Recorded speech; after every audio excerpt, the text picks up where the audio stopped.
Viernes 12 de junio de 2020, la Caja de Pandora transmitiendo, haciendo una transmisión interna en la Comunidad de Valencia, entre la provincia de Valencia y la provincia de Alicante. Dos camaradas y dos compatriotas argentinos se saludan. Carlos Guillermo Senra, productor y administrador de la Caja de Pandora, el doctor Martín Azanza Pelerino, desde el otro lado, desde la ciudad de Pinoso, como decíamos, en la provincia de Alicante, Comunidad de Valencia. Gracias, Martín, por recibir a la Caja de Pandora en tu casa. Gracias a vos, Carlos. Muy buenos días y buenos días a toda la audiencia. Buenos días. Martín, conversar con alguien como vos, a mí lo primero que me sugiere es tomar aquel aforismo un poquito irónico, un poquito ácido, que dice: el que sabe, sabe, y el que no sabe es el jefe. ¿Lo conocías? Bueno, entonces, el que sabe, sabe, y el que no sabe es el jefe. No tiene absolutamente nada que ver con la vida de Martín, pero sí queremos con hacer un pequeño preámbulo relacionado con que, en general, en particular en España y en Argentina, países en común de nacimiento y de residencia, para Martín y para mí respectivamente, suele darse, lamentablemente, en la realidad, esta cuestión de que el que no sabe es el jefe, y en lugares demasiado importantes, como en carteras políticas, a cargo de cuestiones importantes para la vida de la gente. Entonces tenemos una youtuber erótica a cargo de la dimensión social de un país, o tenemos un filósofo a cargo de la salud, cosas que creemos un poquito incoherentes, un poquito peligrosas, como decíamos, para la vida en general de la gente y nada menos que para la seriedad institucional de un país. Y por otro lado tenemos profesionales de una gran formación y con un gran reconocimiento, como es el caso de Martín, que seguramente tienen todas las gratificaciones profesionales que se merecen, las institucionales, las humanas, pero creemos que debieran ser un poquito más parte de la vida de la gente, al menos como modelo, para que los conozcan, para que los sigan, para que aprendan, como referente humano y profesional. Y bueno, estamos con una persona ideal que cumple, por supuesto, las expectativas de este segundo punto, y por medio de la Caja de Pandora, a una persona tan formada y tan reconocida, queremos justamente hacerte entrar un poquito más en la vida de la gente. Y la Caja de Pandora nada menos que especializada en una gran amplitud de cosas, pero especialmente en salud y terapias. Entonces, Martín, para no diversificar tanto y no recitar un extenso currículum, creemos que si mencionamos como áreas generales de tu interés y de tu estudio, a la medicina, a la nutrición, al coaching profesional, a la agronomía, queremos un buen punto de partida que nos digas cuál es el punto de integración, a dónde está lo igual en lo diferente, en tal amplitud de intereses. Muy bien, vamos a abrir la Caja de Pandora entonces en esta entrevista. Sí. Sí que coincido con vos en las apreciaciones que hiciste respecto de la ignorancia de quien manda sin liderar. Todos somos ignorantes, lo que pasa es que no todos ignoramos las mismas cosas. Sí. Y en mi caso en particular, yo tenía, digamos, desde pequeño ya de 12, 13 años, ¿no? Cuando iba al secundario, cuando recién empecé el secundario, que iba a un colegio agrícola, tenía la inquietud de algún día llegar a comprender el circuito completo de la salud humana, desde la alimentación hasta las vías metabólicas. Y eso de alguna manera me fue forjando y me fue obligando a formarme en áreas que parecen disímiles, que parece que, digamos, recorren caminos diferentes, pero que todos llegan al punto común, ¿no? El ser en cuanto a lo que consume, el ser en cuanto a su sanación o estado de enfermedad, el ser en cuanto a su cultivo, su tierra, su conexión con la naturaleza. Por eso mis primeros años de formación, tal como lo mencionaste y bien lo dijiste, tienen que ver con el campo de la producción agropecuaria, de la agronomía. Lo primero que estudié fue para ser agrónomo, digamos. Y luego dije, bueno, era joven cuando terminé, no porque fuera inteligente, sino porque estaba haciendo las líneas naturales de la vida, ¿no? Tenía una edad en la que a lo mejor no me sentía preparado o no quería tomar las responsabilidades del trabajo. Digo, voy a seguir formando. Digo, bueno, lo más adecuado pensé en su momento que era la bromatología. ¿Por qué? Porque de alguna manera la bromatología es la ciencia que reúne todo el conocimiento cualitativo y cuantitativo sobre la industria alimentaria. Entonces yo quería saber qué se podía hacer con ese conocimiento del campo y de la explotación agraria o agroindustrial de la agronomía a nivel bromatológico. Entonces estudié bromatología.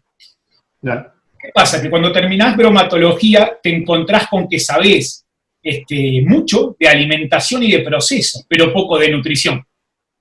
Entonces digo, bueno, voy a empezar a ahondar un poco en los temas de nutrición. La vida me fue llevando a estudiar nutrición, ¿no? Y a graduarme como tal. Pero si estudias nutrición, tenés que saber medicina. Pues hagamos la carrera. Y entonces te metes en un bucle, ¿no? de conocimiento integrativo, en el que creo que todo suma, y aunque parezcan caminos disímiles, todos te llevan al centro de lo que eres. Digamos, un integrante más del planeta de los genes. Porque esto es el planeta Tierra, ¿no? Es el planeta de los genes. Entonces digo, bueno, mis especializaciones al margen de estos campos más abarcativos son justamente la epigenética biomédica y la genómica nutricional, nutrigenética y nutrigenómica. Pero siempre desde un abordaje desde la naturopatía, desde la medicina natural, porque soy hijo y nieto de médicos naturistas. Y está un poquito en mi genética de herencia, ¿no? El promover el primum non nocere y el vis medicatrix naturae, es decir, el poder curativo de la naturaleza y el primero no hacer daño. Y si uno no quiere hacer daño, entonces tiene que tener conocimiento. Y ese conocimiento tiene que compartirlo, tiene que trasladarlo, tiene que aceptar con humildad que sabe muy poquito aún y que cada paciente, cada consultante, cada persona que acude a mi consulta, en realidad es una fuente de saber y de compartir. Y tengo que estar receptivo para aprender de su patología, de su síntoma, todo cuanto él me quiera enseñar para poder ayudarle. Aquí creo que hace un ratito, hablando en off, ¿no? Vos y yo, vos me comentabas, bueno, hoy sos el agasajado, como se dice en una entrevista, la persona que el protagonista. Y yo creo que no, que protagonistas somos los dos, porque los dos tenemos un interés común, comunicar. Vos con mucha más sabiduría que yo en el campo de la comunicación, y yo con 45 minutos poniendo 3 lámparas para ver si se me veía o no. O sea, ese es el campo que ignoro. Pero tengo un buen amigo que lo sabe hacer y que me ayudó, y en 5 minutos eso está montado para hablar un poquito de salud. Martín, creo que en general la gente, dentro de la cual me incluyo, sabemos poco y nada, y menos que nada de bromatología. Tenemos una idea general como que, es esta gente que se ocupa de que lo que compremos en el supermercado, lleguemos a casa, nos sentemos cómodamente, lo comamos y no nos enfermemos o nos muramos. Pero, ¿qué más tenemos que saber, qué más debiéramos saber a un nivel básico acerca de la bromatología? Es muy abarcativo el campo de la bromatología, Carlos, porque el bromatólogo, un buen bromatólogo, no solo tiene que tener el conocimiento y la capacidad de desarrollar nuevos productos o de mejorar productos existentes, sino que tiene que legislar sobre seguridad alimentaria, sobre soberanía alimentaria, tiene que bregar por los derechos del consumidor, tiene que batallar contra la industria alimentaria cuando nos atropella con aditivos o con sustancias químicas a las que se presume inocuas, pero el tiempo muchas veces demuestra que no lo son. El bromatólogo es una figura que debería de ser reconocida como una figura clave en cualquier organismo de salud. Si yo no concibo la salud sin la bromatología, porque somos lo que absorbemos a nivel nutricional. Y si somos lo que absorbemos, que es más abarcativo el término y si querés lo podemos abordar, partimos de una premisa más básica, que es que somos lo que comemos, aunque sea matizable. Todo aquello que te lleves a la boca tiene un componente emocional, tecnológico, químico, bioquímico, metabólico, hormonal y anatómico. Todo. Entonces, ahí es donde la figura del bromatólogo, aunque no reconocida en España como carrera, porque aquí en España yo trabajo más en el campo de la medicina natural que en el campo de la bromatología, en Argentina sí que es una carrera de cierta relevancia, y mucho lo es en Estados Unidos, por ejemplo, y en países nórdicos. Se considera el bromatólogo una figura de relevancia en temas de salud, porque finalmente es quien fiscaliza y quien legaliza el alimento que cada uno de los consumidores nos vamos a llevar a la boca.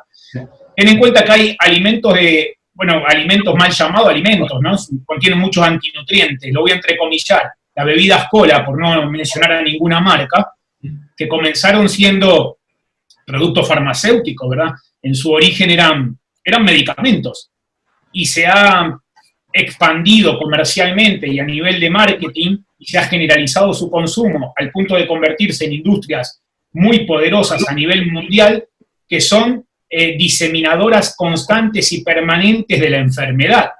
Yo no conozco peor enemigo para la salud que el azúcar. Entonces, evidentemente me manifestaré en contra, pero en contra abiertamente, a toda industria que promueva el consumo exacerbado de azúcares o de grasas saturadas o de sal en la composición de sus productos.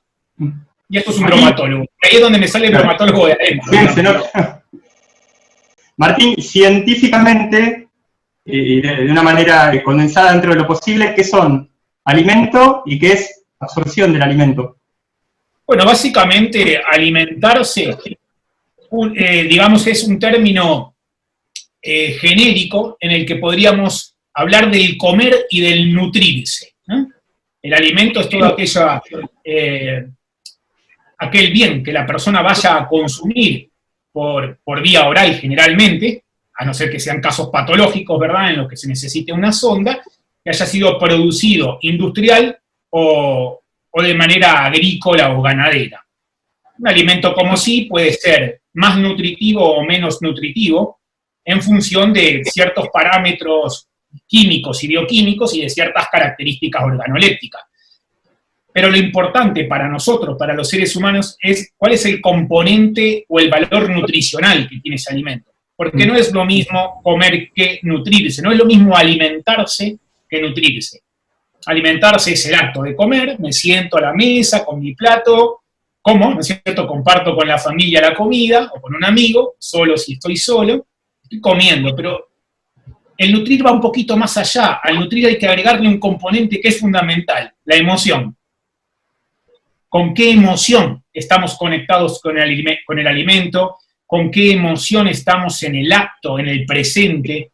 ¿Por qué lo digo? Porque emoción, si la analizamos a la palabra emoción etimológicamente, es energía en movimiento, viene de emotion. Eso es emoción. Energía en movimiento. Nosotros somos energía y somos movimiento. Los flujos de energía del organismo están en constante movimiento. Somos dinámicos por naturaleza, ¿no es cierto? Por genética y celularmente somos dinámicos. Entonces yo digo, no es lo mismo un buen plato, por ejemplo, una buena paella mediterránea, que nos viene al caso los dos que somos residentes en la Comunidad Valenciana, no es lo mismo una buena paella valenciana en mala compañía que un fast food en la mejor de las compañías. Nutricionalmente, evidentemente, siempre nos diríamos, y estaríamos de acuerdo, oye, la paella es mucho mejor que ir al fast food. Claro, pero ¿qué pasa si te comes esa paella disgustado, amargado, una compañía que vos no disfrutás? La absorción es pésima. Las emociones vinculadas a ese consumo son negativas.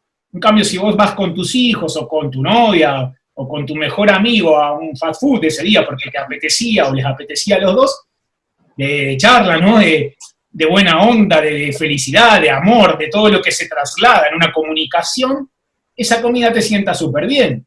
Es verdad que nutricionalmente era cuestionable, pero la absorción ha sido buena porque tus emociones han sido buenas. Y es por eso que yo digo que somos lo que absorbemos. Y esa es la diferencia entre nutrir y alimentarse. Alimentamos de manera biológica, nutrimos el alma, nutrimos la conciencia y nutrimos las células. La nutrición, desde luego, que es mucho más significativa, y es lo que tenemos que procurar todos los seres humanos, mi querido amigo. Tenemos que nutrir nuestra conciencia, nuestra alma y nuestra célula, no alimentarnos. Hoy por hoy hay más mortalidad por sobrepeso y obesidad que por desnutrición, a nivel global en el mundo. Martín, una pregunta relacionada con lo que aquí en España se llaman herbolarios, para nosotros en Argentina dietéticas.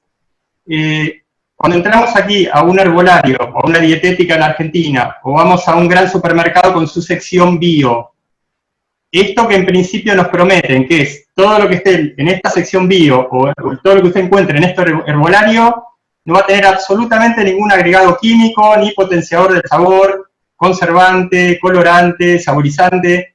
¿Nos están diciendo la verdad en los herbolarios y en las secciones bio de alimentación, o alguna cosita química pueden tener?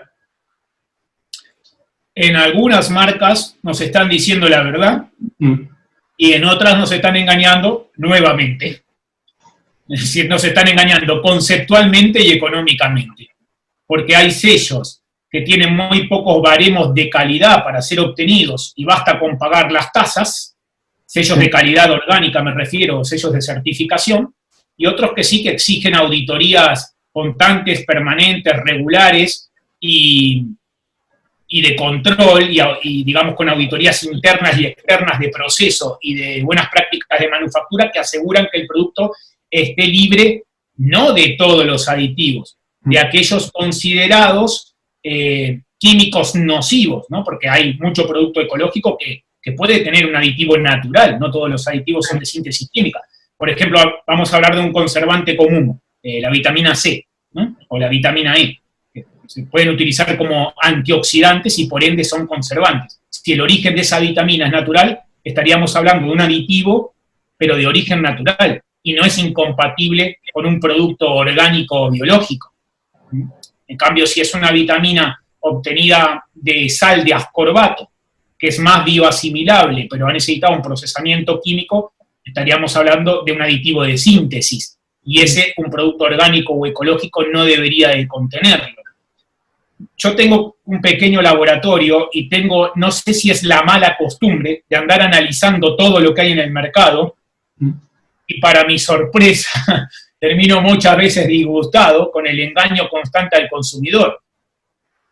Pero me ocurre que muchas veces cuando intento denunciar algo, estoy desconectado de redes unos cuantos días porque se me bloquea de manera casual, sí. De manera casual se me bloquea el Facebook, el Instagram, el blog, la web, el ordenador de mi casa y el móvil. Es decir, porque debo ser yo una persona amante justamente de la casualidad.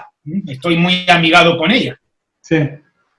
Y Martín, podríamos mencionar, si es que no hubiera riesgo de muerte o ese tipo de cosas banales, alguno de estos sellos de homologación no muy recomendables, o podríamos mencionar alguno? Yo generalmente, por ejemplo, todo lo que se presume que viene orgánico de otros países de la Unión Europea, algunos de España y algunos de Norteamérica, no soy especialmente santo de la devoción de los mismos. A nivel general, hay unos sellos que todos tenemos identificados, unos sellitos verdes, ¿no? Como una especie de espiga blanca de agricultura ecológica de la Unión Europea. Sí. A nivel general, esos sellos tienen cierta credibilidad. Has visto que en el mercado de los herbolarios, como decías vos, o de las herbodietéticas o dietéticas, la verdad es que esto es como un Disneylandia, ¿no? Porque todos los días hay algo nuevo para el consumidor. Es como una especie de Disneyland de la salud. Todos los días salen productos, hay muchísimos laboratorios que nos dedicamos a la medicina natural y a los complementos fitoterápicos o a la nutrición ortomolecular. Todos estamos obligados a una investigación constante, a un mejoramiento continuo en los procesos de producción para hacer mejores productos y a precios más asequibles para el consumidor. Y yo pienso que no hay que darle tampoco demasiada importancia a que algo sea orgánico o ecológico. Hay que darle importancia justa, porque si va a ser mucho más caro, tal vez podemos consumir algo que sea natural, aunque no sea ecológico. Yo soy de las personas que defiende la alimentación variada, natural y equilibrada, no necesariamente la alimentación ecológica. Mira, vamos a suponer, Carlos, que vos me decís, Martín, se me está complicando un poquito en el carro de la comprar todo ecológico, porque ¿qué me supone? pues un 30 o un 35% más, ¿no? Si vas a comprar frutas, verduras, carnes ecológicas, y en el caso de que seas omnívoro. Y yo te diré, bueno, no hace falta que compremos todo ecológico, vamos a hacer una única inversión, un ozonizador. Un ozonizador es un aparato cuadrado, muy sencillito, tiene una manguera, tiene como una bola en la punta, como una especie de émbolo, que se pone en el agua que querés ozonizar, y en esa agua, en la cuba de la cocina, donde vamos a meter la fruta, las verduras, todo lo que hemos comprado en el mercado no ecológico.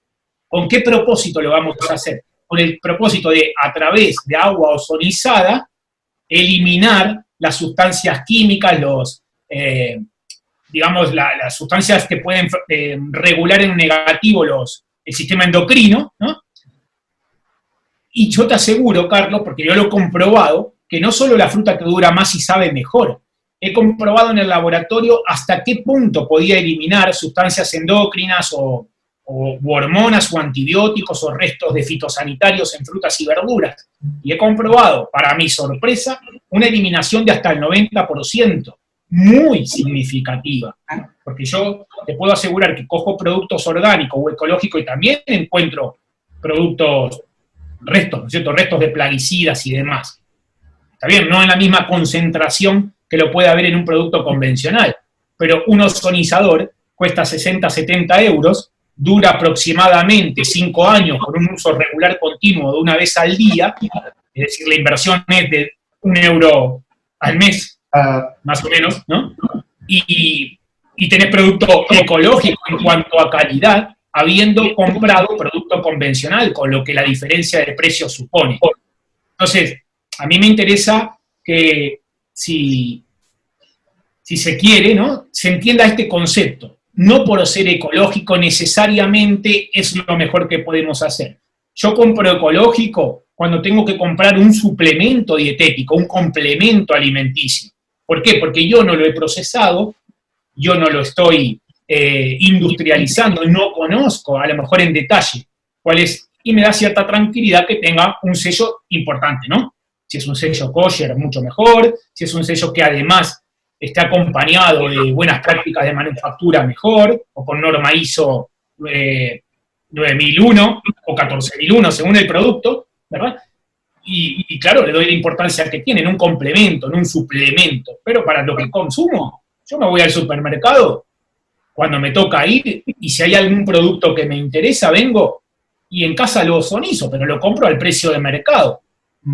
Aunque en mi caso particular, y les invito a todos a practicar esto, como yo vivo en un entorno agrícola, porque vivo en un pueblo pequeño de la provincia de Alicante, intento comprar producto a las huertas, ¿no?, al agricultor de proximidad. Aquí hay un montón de gente que tiene huertas, entonces producen alimentos para ellos y también para comercializar. Ahora, si le compras el repollo, el brócoli, las zanahorias, vamos, son ecológicas porque ellos no utilizan otra cosa que agua, les conocés, fomentás la economía local. El producto orgánico, entre comillas, de proximidad, del pueblo, fresco y de temporada, ese producto es mucho más sano que aquello ecológico que puede llevar una huella de carbono enorme porque viene de Suecia. Entonces, ¿de qué ecología estamos hablando si hemos gastado cientos de litros de gasoil para traer el producto aquí? Sí. ¿No? Es una cuestión de conciencia. La ecología tiene que ser una cuestión de conciencia. Martín, nos hablaste no demasiado bien del azúcar y con justicia, por supuesto, y con conocimiento. Fuera del azúcar, en sentido particular y general, relacionado con todo lo que tenga azúcar, ¿qué podrías nombrarnos como la serie básica de alimentos a las cuales le falte 5 minutos para hacer un veneno y que deba ser prohibida porque no están demasiado lejos del veneno? ¿Tendríamos algunos más que el azúcar refinado? Qué buena pregunta. Azúcar refinado y todo lo que lo contenga. Alimentos ultraprocesados, alimentos con alto contenido de sal, refrescos, zumos y néctares envasados, productos de bollería, de panadería, industrial o artesanal. Me da igual, porque aquel que te vende un croissant artesano simplemente es que no lo ha hecho en serie, pero lo está haciendo con aditivos también, y con levaduras, y con antiaglomerantes, y con antiapelmazantes, y con grasas saturadas. El alcohol. Yo soy un detractor del consumo de alcohol. El alcohol es nocivo para la salud. El alcohol es un tóxico que obliga al organismo a una secreción continua de enzima aldehído de hidrogenasa y a un metabolismo hepático corrosivo, y al final termina generando problemas. Entonces, ese es el grupo de alimentos que yo considero antinutrientes y posiblemente venenos. Ahora, es muy importante, o al menos para mí lo es, personalizar la alimentación de las personas. Yo me dedico a nutrición personalizada, es decir, hago estudio de biomarcadores epigenéticos, estudiando el cabello de las personas, para determinar para esa persona en particular, por la expresión del gen, qué alimentos le conviene consumir y cuáles no. Y a lo mejor dentro de los alimentos a los que ella genera hiperpermeabilidad en un momento, hay alimentos saludables como una lechuga, un tomate, un pimiento. Es decir, hay alimentos que por sus características cuantitativas sabemos que son malos alimentos, pero hay buenos alimentos que nos pueden sentar mal a nosotros. Y por eso me dedico a la nutrición personalizada. Y ese creo que es el camino del nuevo paradigma de la salud, la nutrición personalizada y la medicina personalizada. Porque nos ha pasado que nos hemos supraespecializado todos los profesionales de la salud, pero nos hemos deshumanizado. Hay profesionales expertos hasta en atenderte un problema en la cutícula del dedo de la mano derecha, pero nadie te mira integrativamente, nadie te pregunta, Carlos, pero vos ¿cómo te sentís con eso? Carlos, ¿desde cuándo te pasa? ¿Te pasó alguna vez más? ¿Le pasó a tu abuelo? ¿Le pasó a tu papá? ¿Le pasó a tu mamá? Carlos, vamos a ponernos en diferentes situaciones. ¿Cómo te sentirías si esto mejorara? ¿Cómo te sentirías si esto empeorara? Tienes que conocer a la persona. Tenemos que dejar de atender pacientes y atender personas. Entonces, desde mi punto de vista, y lo digo con humildad y con el respeto a todos los superespecialistas, porque yo también lo soy, tenemos que hacer una valoración integrativa, tenemos que aprender a derivar. Es decir, si yo veo por tus características de salud, ¿no? Vienes a mi consulta y veo que tienes una dismetría, por ejemplo, de cadera, muy bien hago en enviarte a un osteópata o a alguien que haga neuropercusión osteopática o a un fisio que trabaje sobre dismetría, que trabaje con un buen podólogo. Bien haría, ¿me entiendes? En lugar de entender esto como, no, bueno, como soy un especialista, yo te doy lo que te doy. Yo creo que la medicina, al igual que la sociedad ahora, con toda esta coyuntura de lo que se entiende es una pandemia, o de lo que muchos mencionan como tal,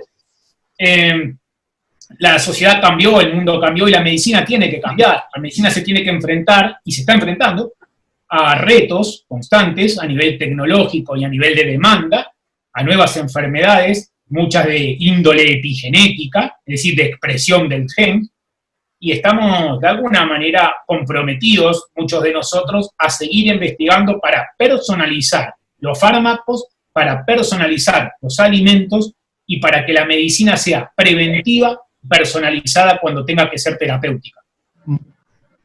Martín, aprovechándote en relación al campo de la agronomía, el desarrollo rural, creo que todos más o menos inconscientemente, de los que no sabemos demasiado, por supuesto, nos representamos la agricultura como una disciplina medianamente o bastante invariable. O sea, se sabe que hace siglos o milenios que el hombre cosecha y cultiva, pero indudablemente tiene que haber algo más que eso del lado de quien sepa sobre la cuestión. ¿Qué es la vanguardia en agronomía? Por más que lo hagamos hace cientos y miles de años. Bueno, desde mi punto de vista, cuando uno habla de desarrollo agroalimentario, ¿no es cierto?, vanguardia en agronomía, empieza a considerar de que debe ser un estudioso, realmente un agrónomo o un agricultor, debe ser un estudioso de la transgenia, del tipo de semilla, de las hibridaciones, de cuáles son las líneas de mejoramiento genético para la agricultura y para la ganadería o para cualquier explotación agroindustrial o agropecuaria, cuál es el nivel de permisividad que se tiene para la manipulación genética, a dónde están las barreras, Carlos, ¿me entiendes? Hasta dónde puedes llegar manipulando algo genéticamente, porque todo lo que se manipula con un propósito, evidentemente, ¿no? sobre todo en la transgenia, ¿qué se busca? Conferirle a un cultivo, por ejemplo, características que per se el cultivo no tiene. Entonces se le, digamos, de alguna manera, lo voy a decir de manera muy básica, es como que depositamos genes de una especie que tiene una característica que estamos buscando en una que no lo tiene. Por ejemplo, esta rosa crece muy hermosa aquí sin agua, y yo quiero que esta, que tiene un requerimiento hídrico diferente, crezca de la misma manera. Pues hago hibridaciones genéticas de semilla de esta rosa y la transfiero a la otra, y eso es básicamente lo que es, para que todo el mundo lo comprenda, lo que es hacer un transgénico, ¿no? Transferencia de genes, transferencia de, digamos, de cadenas de ADN, para que las características, la expresión fenotípica, lo que crece, lo que nace, lo que se desarrolla, sea diferente. Entonces, creo que ahora mismo la agricultura y la agroindustria también tienen que entender un nuevo paradigma y que estamos de alguna manera con conciencia suficiente, muchos de los seres humanos, y estamos exigiendo productos más naturales y de mayor calidad. No tenemos que por qué pagar el sobreprecio de lo ecológico. ¿Por qué pagamos, Carlos, un 35, un 40% más un producto ecológico cuando lo natural es que sea ecológico? ¿Por qué sale más barato un producto que está transformado y está estandarizado con procesos químicos? Si eso va contra natura. Pagamos más por algo a lo que no se le ha colocado nada. Es increíble. Mira, te vendo este repollo lleno de químicos, 1 euro. Este repollo que no los quiere, 3 euros. ¿Por qué? ¿Quién amortiza el gasto de esos euros? Tu salud. Como no hay una amortización económica, lo pagamos con salud. Fíjate cuáles son, más allá de la credibilidad que pueda tener la OMS, por ahí la pierde, ¿no? Pero según la OMS en el año 2050, el 50% de las mujeres va a tener algún tipo de cáncer o proceso tumoral incipiente o en desarrollo, y el 66% de los hombres. No es nada halagüeño. Si tienen razón, desde luego no es nada halagüeño. ¿A qué se deben la mayoría de los nuevos cánceres? A factores ambientales. De ahí viene la importancia de la epigenética, de unir gen y ambiente. Interacciones entre el gen y el ambiente. Epigenética. Expresión del gen. Mira, te voy a explicar brevemente lo que es epigenética, Carlos, para todos los oyentes de la Caja de Pandora y de tu programa. Vamos a suponer que vos y yo somos directores de orquesta. Cada uno de nosotros tiene sus instrumentistas, tiene a todos sus músicos, ¿no? Viene una persona con una partitura de Mozart y nos dice, tenéis que interpretar cada uno con vuestra orquesta esta partitura. Muy bien, empezamos, ¿no? Empezamos tú y yo. La partitura es la misma, es decir, genéticamente somos iguales. Decime vos, Carlos, si creés que va a sonar exactamente igual tu banda, tu sinfónica, por ejemplo, que la mía. Y es imposible, ¿no? Digamos, en principio. Es imposible. Cada uno de nosotros tiene una impronta, un conocimiento, una forma de trabajar, una forma de expresar esa música, como cada uno de nuestros músicos, como cada uno de los instrumentos de esos músicos. Eso es epigenética, es independientemente de la secuencia de las notas en el gen, cómo se expresan esas notas. Y en epigenética decimos, independientemente de la secuencia de los nucleótidos, estamos hablando de cómo se expresa el gen. Los nucleótidos, queridos oyentes, son 4 ladrillitos que componen la cadena molecular de la vida. Se llaman adenina, timina, citosina y guanina. Y esas bases nucleotídicas, como se les conoce, se van combinando en las dobles hélices de ADN, son las que constituyen todas las cadenas moleculares. Entonces, eso es epigenética, es todo lo que está por encima de la genética. Etimológicamente, epi en griego significa por encima o sobre, pero no porque sea más importante que la genética, sino porque explica aquello que la genética no puede explicarte. A mí me gusta una definición que no recuerdo el autor, que la escuché una vez en una conferencia, que dijo, epigenética es todo lo maravilloso que ocurre en la vida y que la genética no te puede explicar. Martín, quería consultarte acerca de lo siguiente. Viste que hay frases de la sabiduría popular referentes a lo que fuere, a multitud de cosas. Y a veces nos encontramos con que algunas son más bien frases hechas y otras realmente son muy consistentes. Una de estas frases que dice, que seguramente la habrás escuchado, tenemos que comer lo que nos da el suelo, especialmente relacionándolo con la época del año. No, vos en tal estación, lo que tenés que comer es lo que te dé tu suelo que estés pisando en ese momento y en esa estación. ¿Qué hay de verdad en eso? Me parece que a nivel de conciencia ecológica, a nivel de responsabilidad colectiva y social, tiene su razón. Para quien se dedica a nutrición personalizada, le encontraré siempre el punto flaco a eso y te diré, no, tú tienes que comer lo que tus marcadores epigenéticos indican que tienes que comer. Es decir, y tienes que dejar de comer lo que tu biomarca epigenética concreta indique que no. Pero de todas maneras me parece una premisa importante en cuanto a concienciación y en cuanto a cultura de consumo. Compremos lo que nos da el suelo, compremos de proximidad, no busquemos melones en la Siberia en invierno, porque no es lo natural, aunque no sería raro que cojas el transiberiano y haya alguien vendiendo melones, porque todo está tan globalizado a nivel de consumo que todo parece natural, ¿no? A veces uno va y encuentra fruta de otras temporadas en las cadenas de supermercado, ignorando tal vez que eso lleva muchísimo tiempo en cámara con conservantes, ¿no? Con benzoatos, sobre todo, que se utilizan para la conservación de los alimentos en cámara. Y bueno, creo que nuestro trabajo, el tuyo y el mío, es hacer justamente lo que hacemos. Somos, de alguna manera, educadores, y por lo menos lo comentamos, para que quien lo tenga en consideración piense desde su raciocinio y desde su conocimiento que hay algo que no es natural, y entonces todo aquello que no resulte natural, no resuene como natural, uno no tiene que oírlo. Pero yo soy de la opinión de, dime cómo se expresan tus genes y te diré lo que debes comer. Martín, mencionamos en algún momento, más de una oportunidad en esta entrevista, la palabra vanguardia. Digamos, partiendo de la base de que la medicina, la ciencia nos brinda, efectivamente, desde hace años y algunas décadas, para algunas situaciones, herramientas de diagnóstico que tenemos incorporadas, pero no dejan de ser milagrosas, como por ejemplo una tomografía computada que nos escanea íntegramente, un análisis epigenético, análisis de sangre de alta calidad, de alta potencia.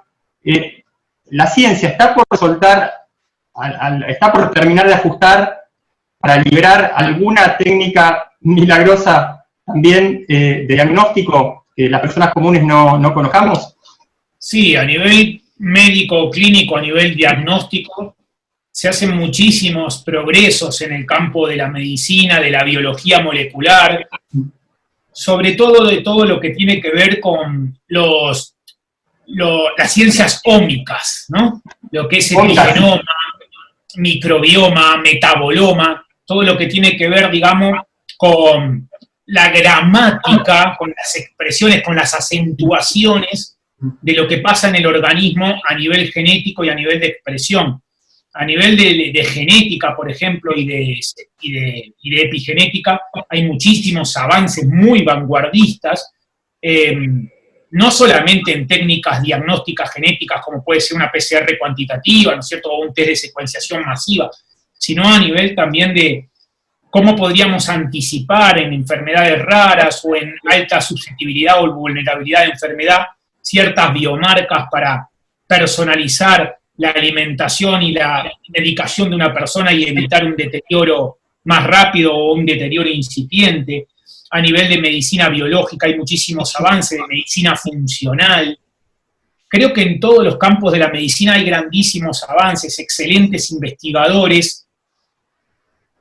A veces lo que yo me planteo es si realmente el sistema en el que vivimos, este sistema tan por momentos perverso y corrupto, está interesado realmente en promover todas las ciencias de investigación y las líneas terapéuticas de curación o de sanación. Realmente esa es la pregunta que me hago, porque hay un negocio tan grande con la enfermedad que resulta poco rentable para muchas industrias la persona sana. Martín, creo que es una buena idea ir cerrando esta entrevista con lo siguiente. ¿Cuál sería tu propuesta de política pública sanitaria? A grandes rasgos, no te estoy pidiendo un proyecto ministerial. A grandes rasgos. Llevo poco tiempo. Pero digamos, tus ideas generales acerca de correcciones o de propuestas en positivo sobre un modelo ideal tuyo de política pública sanitaria. Bueno, hay algo que me gustaría ver, a lo mejor es bastante utópico. Me gustaría que se respetara el derecho de elección de cada uno de los ciudadanos, de elección de tratamiento, de diversidad de opiniones. Si me gustaría que se tenga el respeto por la medicina natural, por las medicinas mal llamadas complementarias, por las medicinas alternativas, mal llamadas también alternativas, por la medicina en general. Medicina es todo aquello que promueva un estado de equilibrio y un estado de bienestar. Eso es medicina. No hace falta que seamos alópatas ni necesariamente facultativos para curar. Un osteópata, un quiromasajista, un naturópata, un montón de profesionales de las medicinas mal llamadas aquí complementarias o alternativas, hacen realmente muchísimo bien porque tienen un conocimiento y una cercanía con su consultante que es terapéutica, que es curativa. Yo digamos que dentro de lo que es una política de salud pública, incorporaría a todos. No habría para mí, y no debe haber una diferencia entre sanitario y parasanitario. ¿Qué es un parasanitario? Que alguien me lo defina bien. ¿Qué es un parasanitario? Yo todavía no lo comprendo a eso. ¿Cómo puede ser que aquello que no se te permita, de alguna manera, se te obligue a pagar fiscalmente y se te permita hacer? Es decir, ¿cómo puede ser que yo no esté reconocido en tal epígrafe, ¿no? Voy a poner a un quiromasajista, pero tenga que pagar a Hacienda los modelos fiscales correspondientes para poder trabajar como tal? Es decir, puedo trabajar como tal, pero no estoy reconocido como tal. Mira, si eres maestro en una escuela, eres maestro en la escuela. Se te reconoce como tal y cobras como maestro. Aquí todos somos, de alguna manera, maestros y alumnos. Entonces, para mí el modelo estructural de salud pública debe ser inclusivo, debe ser integrativo y debe darle a cada una de las personas la oportunidad de tener siempre en la balanza equilibrado los conceptos de salud y de enfermedad, de medicina alopática y de medicina natural, y tomar decisiones e integrarlas. Es decir, el médico puede trabajar perfectamente con el naturópata, igual que el fisioterapeuta, puede trabajar con el quiromasajista perfectamente. Aquí no tiene que por qué haber una competencia insana.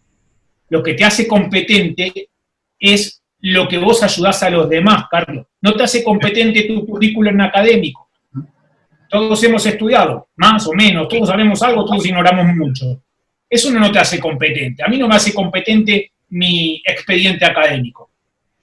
Me hace competente haber ayudado a un montón de gente que ahora me manda a sus hijos, que es la tercera generación de pacientes que tengo, y a sus nietos. Eso es lo que me hace competente. En lo mío, ¿no? E ignorante en un montón de otras cosas para las cuales tengo mi agendita. Digo, necesitamos un buen periodista, llama a Carlos Senra. Necesito un buen osteópata, llama al doctor tal. ¿Me entiendes? Derivar porque yo solo sé lo que sé. Martín, tus plataformas en redes sociales, tus vías de contacto. Gracias. Está bueno que me comparten. Por Facebook se me puede encontrar como Martín Sebastián Azanza, si es el Facebook personal, porque el Facebook personal todo lo que tiene cargado es de trabajo también. Sí. Mi Facebook de empresa es, para buscar dentro de Facebook, @dr Martín Azanza. En Instagram se me puede encontrar como dr-martín-azanza, que se escribe con Z. Sí. Tengo un blog, que es el blog del doctor Martín Azanza, un blog que tiene muchas visitas, una página web de nuestra empresa biomédica, que es CW, bueno, aquí se dice W, CW, B de Barcelona, Spine.com, es, digamos, la sigla de Cell Wellbeing, que es la compañía biomédica para la cual tengo el honor de formar parte del equipo médico-científico a nivel mundial.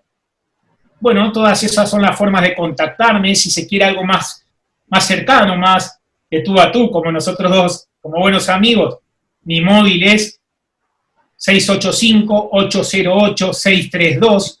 Normalmente llamadas por temas de trabajo no puedo atender, pero sí que atiendo WhatsApp. Si se me envía un audio que no sea más de 2 minutos, siempre los contesto y no pasan más de 48 horas hasta que doy respuesta.